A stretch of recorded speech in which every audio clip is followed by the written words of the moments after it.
I wanted to find a different place to film than I usually do, but plant. But here we have a nice wall, and I like having something here because I always find it so weird if I take up all the frame. Like if I'm here, then there's like so much room that's not being used. I also just noticed that I think I've worn this sweater in a video before. Just for information, I have washed it since. It's just, I really like this sweater. It's green and it's cool, but it gives warm.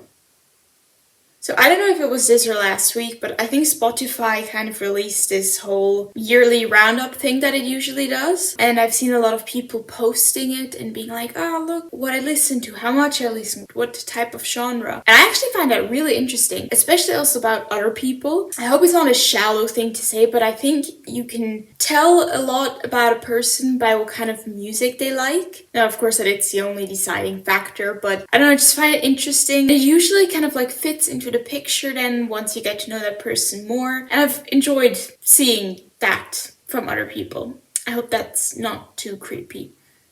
However, I found it interesting that like my top 5 artists or songs or albums aren't the ones I would have guessed. My most played song is Friday Night Big Screen by an artist named Girly, and I've played it a very reasonable 22 times. But I don't understand how, well, one, I feel like I've listened to other songs more. I see 2 issues with that. One, I don't remember that song being like my most played one. Like I have some in my head that I remember actively playing more often. And I also think 22 times isn't that much in a way for how many songs I listen to. It also says that I listen to 53 different genres. I have an aura that is wistful and focused.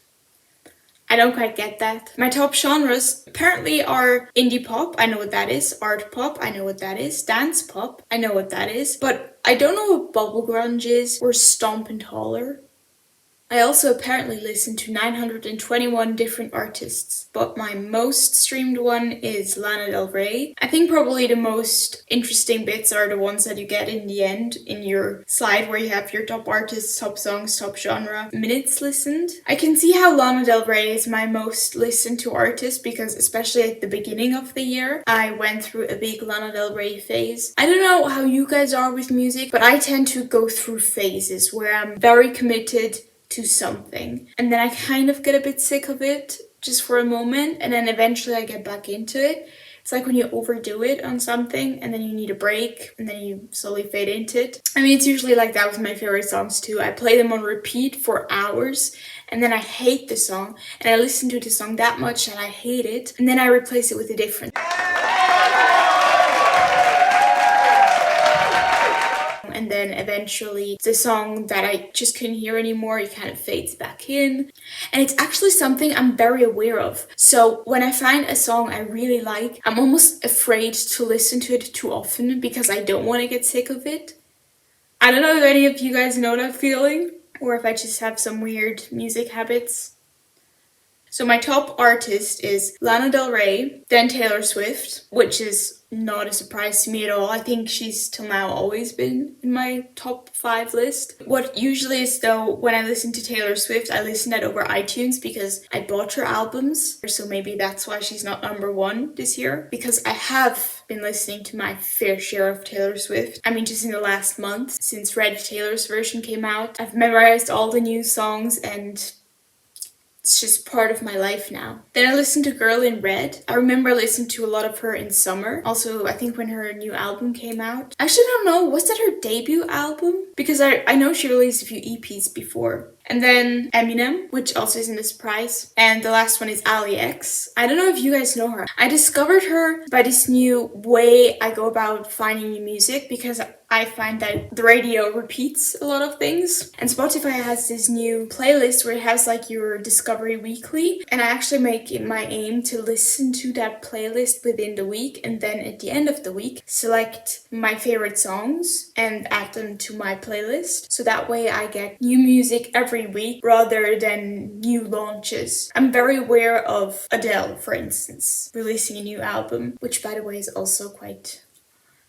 amazing, to say the least. My favorite songs I have to say on there are right now Oh My God, I Drink Wine. But yeah, I'm aware of those kind of releases because they're like big releases. But otherwise, without looking through those playlists, I don't really find new artists, especially like smaller artists or artists that don't necessarily come to Swiss radio, because if you come to Swiss radio, you have to be quite big internationally because I don't know, somehow I feel like sometimes it's a bit a bubble. Not a bubble, but it just plays the same songs by the same artists that are the most popular. And my most listened to songs are Friday Night Big Screen, as I mentioned before, Liquor Store, Green Eyes, Happier Than Ever. I see that.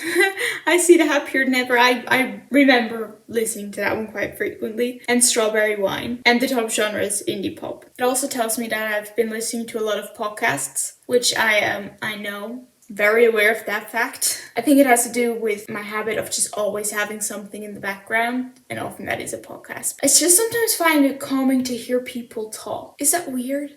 I don't necessarily always listen to every single word, but just having something in the background. Like sometimes I also have TV shows running in the background. Like I remember for a time I had How I Met Your Mother running in the background on loop. Like I bet I watched that series 4 times already. So yeah, I've been listening to a lot of podcasts. My 2021 The Movie soundtrack. I don't know if everybody got that because my siblings somehow didn't. Maybe they also just like didn't see it. But my opening credits theme is Ophelia by the Lumineers. I remember listening to that one, especially at the beginning of the year, so maybe that has something to do with that. The dance-off song is Demons by Hayley Kiyoko, and The Big Kiss, which I don't quite get what gave that impression based on a song called Poor Marionette. I mean, I get how you decide like your opening credits theme and the dance-off song, but I don't quite understand how they chose the last song. But yeah, I just thought that was very interesting.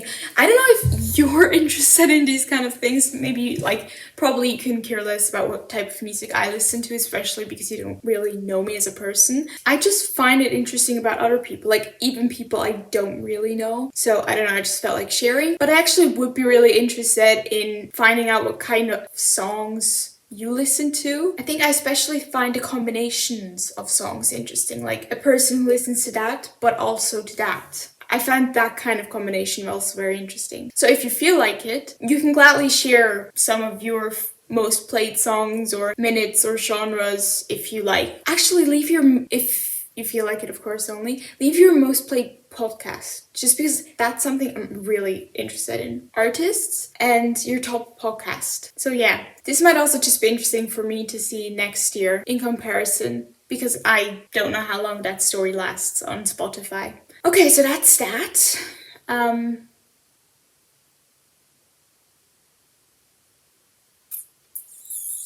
Yeah, I don't have anything else to say. So I'll see you next time. Bye!